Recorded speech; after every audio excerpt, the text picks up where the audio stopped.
जनाब सदर असासा इकराम मेरे अजीज साथियों अस्सलाम वालेकुम। आज जिस मौजू में मुझे लफ्ज़ को शेयर करने का मौका मिला है वो है आखिरत। जो लोग गरूर करते हैं और अपनी आखिरत को छुटलाते हैं, आखिरत को छुटलाने का मतलब तो अपनी आखिरत को तबाह बर्बाद करना है। कहीं खूब कहा है किसी ने, कदर करनी है तो जीते जी कर लो, मरने के बाद तो बराए भी रो देते हैं। आज जिसम में जान है तो पूछता नहीं है कोई, पर जब रूह निकल जाएगी तो कफन उठा उठा कर देखेंगे। घमंड किस बात का है जनाब, और मिट्टी के अफन है, कल मिट्टी के नीचे चले जाना है। ये लोग आखिरत पर ईमान क्यों नहीं रखते?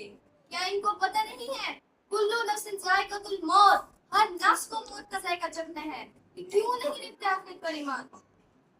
आखिरत पर ईमान रखना मुसलमान होने की पहली निशानी है। ये खुशियां, ये जिंदगी, ये लज्जतों का सुरूर, वमन हयाती दुनिया इल्ला मतुल गुरूर, कि जिसके सामने सब बराबर है, अमीर और फकीर, हस्बुनल्लाह व निअमल वकील। हर जानदार का होना एक दिन कुआते मौत, कुल्लू नफ्सिन जायकातुल मौत, कि खत्म हो दुनिया को पाने का जुनून, इन्ना लिल्लाहि व इन्ना इलैहि राजिऊन।